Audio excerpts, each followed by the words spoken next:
Two officers, bored with their uneventful shift, thought they had found a way to inject a little excitement into their mundane evening. They joked around, casually twisted a man's arms, and rummaged through his belongings. But when they cracked open that briefcase, their entire world fell apart in a matter of seconds. Let's rewind and start from the beginning. The patrol car cruised lazily through the quiet streets, its flashing lights reflecting faintly on shop windows. Officers Tom Carter and Bob Randall, both men in their 40s, were killing time with small talk. Their day had been anything but thrilling, handing out parking tickets, lecturing jaywalkers, and indulging in their favorite activity, pulling over anyone who looked even remotely suspicious. "Hey, take a look at this," Tom said, nodding toward a sleek black sedan parked just outside a small convenience store.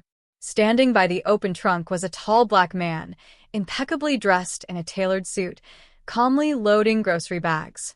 Bit overdressed for a late-night shopping trip, huh? Dealer, maybe? Or hiding something better? Tom smirked. Bob chuckled. Looks like we've got ourselves a volunteer for a little traffic stop. Let's see what he's up to. As their patrol car pulled up, the man glanced at them briefly, but didn't flinch. He closed the trunk with precision, straightened his jacket, and waited, exuding an almost unnerving calmness. "Evening, sir," Tom began, his tone adopting a casual yet authoritative edge. "Just a routine check. Mind showing us your ID?" The man arched a brow.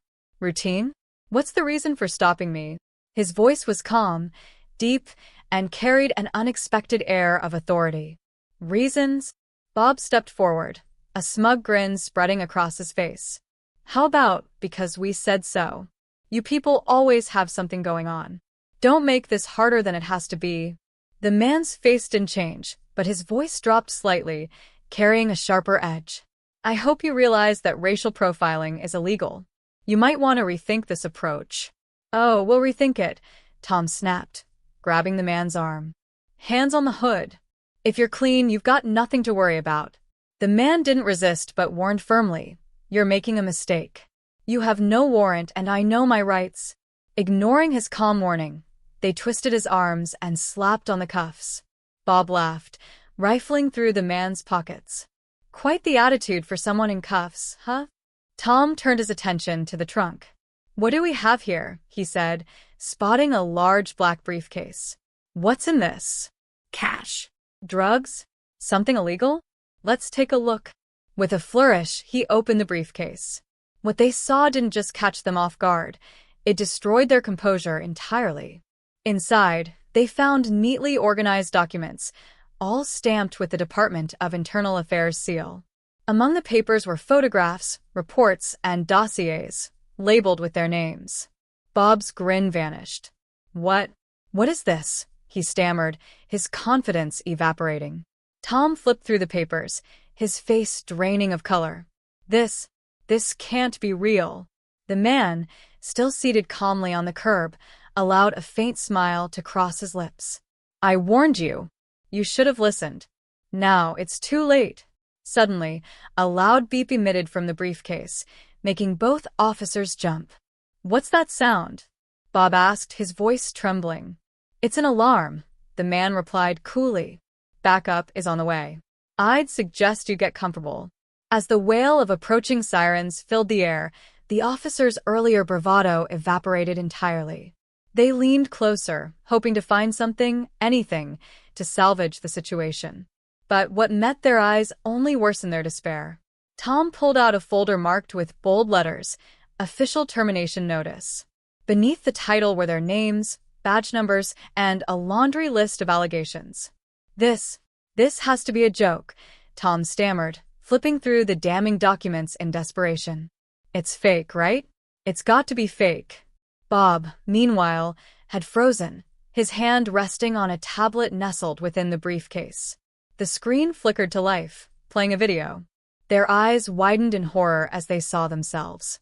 The footage showed every move they'd made that night, from pulling over the man to their cutting remarks and unnecessary escalation. "Guys like you always have something to hide," Tom's voice echoed from the recording, a brutal reminder of their actions. For a moment, neither officer spoke, the weight of the situation pressing down on them like a boulder. This has to be staged, Tom muttered weakly, still rifling through the folders. Someone's messing with us. Bob slammed the briefcase shut, his voice rising in anger. Hey, he barked, storming toward the man. Who the hell are you? What is this? You're trying to set us up? Aren't you? The man, unflinching, looked up at Bob with that same unnerving calm. A faint smirk tugged at the corners of his lips. Gentlemen, he said, his tone almost amused, you've done this to yourselves. 4 months now, you've been under investigation. Every stop, every overreach, every unnecessary escalation documented. Tonight, you sealed your own fate. Tom's voice shook as he barked back. What investigation? You don't have the authority to. The man cut him off, his voice sharp and commanding. Oh, but I do. His voice steady and firm, the man said, I'm Charles Hartman, Chief of Internal Affairs. And what you just opened wasn't just a briefcase. It was Pandora's box. For a moment, the world seemed to freeze. Tom and Bob locked eyes, their panic written all over their faces as they struggled to process what they had just heard. You're lying, Bob blurted out, his tone betraying his growing desperation. This can't be real. Oh, it's very real, Hartman replied with unsettling calm. And now that you've triggered the alarm, reinforcements are on their way. I'd say you have about 3 minutes to figure out your next move. Alarm? Tom's voice was barely above a whisper, the word catching in his throat. As if on cue, the briefcase emitted a piercing, rhythmic beep that echoed through the empty parking lot. What the heck is that? Bob shouted, his wide eyes darting toward the briefcase. Hartman gestured toward it with his cuffed hands. Just a little precaution. It's a tracking signal. Every move you've made tonight has been logged, and now the cavalry is on its way to pick up where I left off. The faint sound of sirens reached their ears, distant but growing louder with each passing second. The realization hit Tom like a ton of bricks. You're a cop? No. No. This can't be happening. Hartman leaned back slightly, his composure unshaken. Not just a cop, he said with quiet authority. I'm the one who's been cleaning up messes like yours for years. The sirens were growing louder now, cutting through the silence like a knife. Bob and Tom exchanged frantic glances, their earlier bravado completely shattered and replaced by raw fear. This has to be some kind of prank, Bob muttered, but even he didn't sound convinced anymore. Moments later, the flashing lights of an unmarked car illuminated the lot, and it became painfully clear. This was no prank. Hartman's reinforcements had arrived. The vehicle screeched to a halt, and out stepped Captain Lewis, a man whose commanding presence alone could silence an entire room.